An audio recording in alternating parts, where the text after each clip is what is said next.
Hey everyone, Jason and Chris, co-founders of REI360.net, here with the REI360 Show. Please check us out anywhere on social media, hashtag the REI360 Show. Today we are talking about the evolution of your reading list.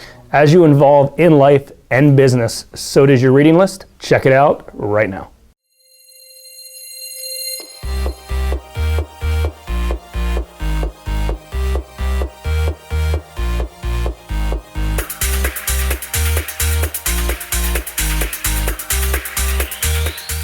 Throughout the course of one's career, your reading list, or what your reading list should be or what it develops into ends up changing. And this is something you don't necessarily plan for. You don't know this going in. You kind of just gravitate towards what is on top of your mind or what you think you might need. I remember years ago, so this would have been like after college, moved back to the parents' house, just started work. I worked for a big corporate bank, getting started in the business world years before we started HMB.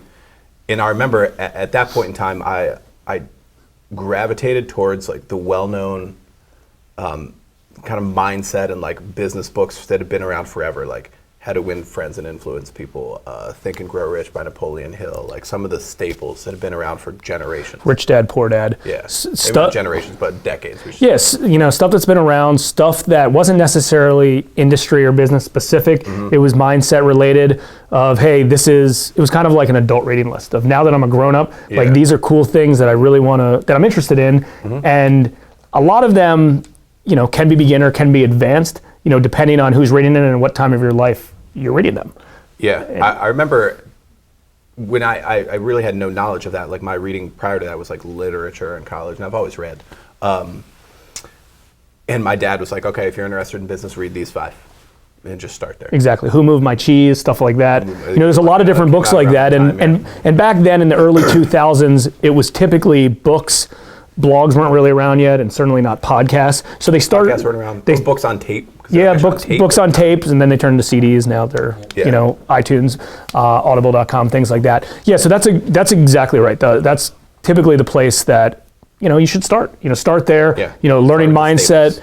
Kind of get out of the rat race mentality that's taught everybody growing up, and then when you find your niche or your business that you're in, you're usually related more things business specific. So. We were really industry side. We were really into real estate, so we got into heavy, mostly residential real estate investing books. Not necessarily retail or commercial stuff for us personally, but investing, flipping houses, lending money, things like that. Yeah, I got into that because I was doing the real estate finance thing at a bank, and also I remember really diving into personal finance at that time, just to learn the basics of like how does retirement account investing work. Sure.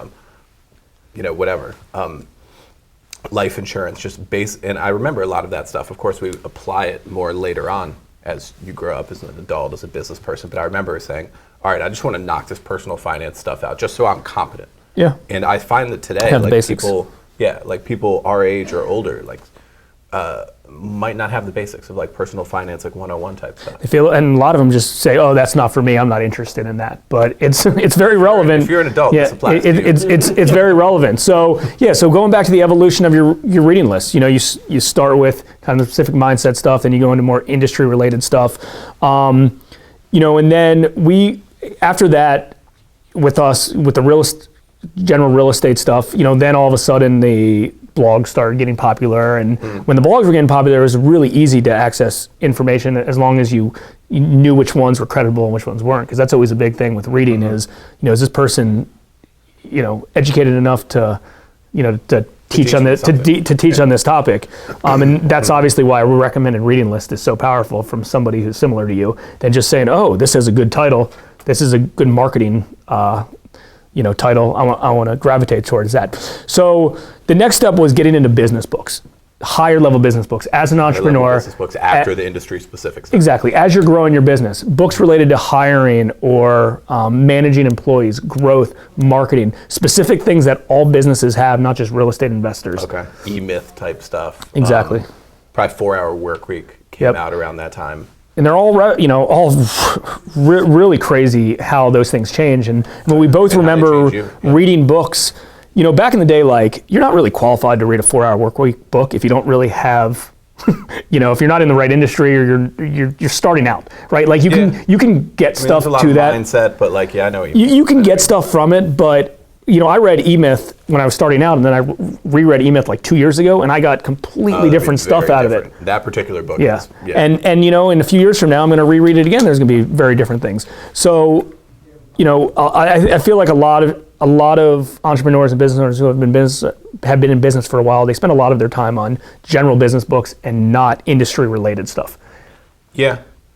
And those are some of the best ones, because I think those authors are going to be trying to speak to the largest audience. Yeah. And yeah, some of, you know, I remember Never Eat Alone by Keith Ferrazzi. Sure. More recently, like 0 to 1 by Peter Thiel. Like those are, they apply to really big business audiences, and they're amazing, like Game Changer, Business Changer, all that. Like that genre of general business entrepreneurship, like throw marketing and management and stuff like that in there, is my favorite genre of books of all time. Yeah. And then kind of expanding on that a little bit is getting into some of the personal development space, maybe personal health, personal finance, some black belt stuff.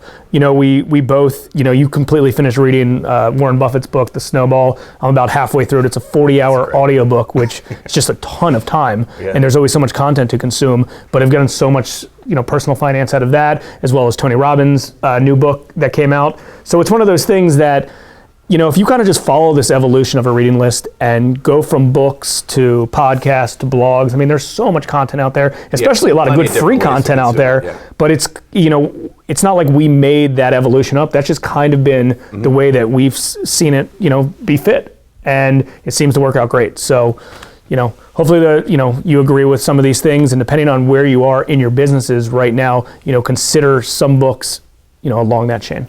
And if you could, pick one book that has affected you the most in business and actually changed the way you think or operate, and let's chat about it in the comments below.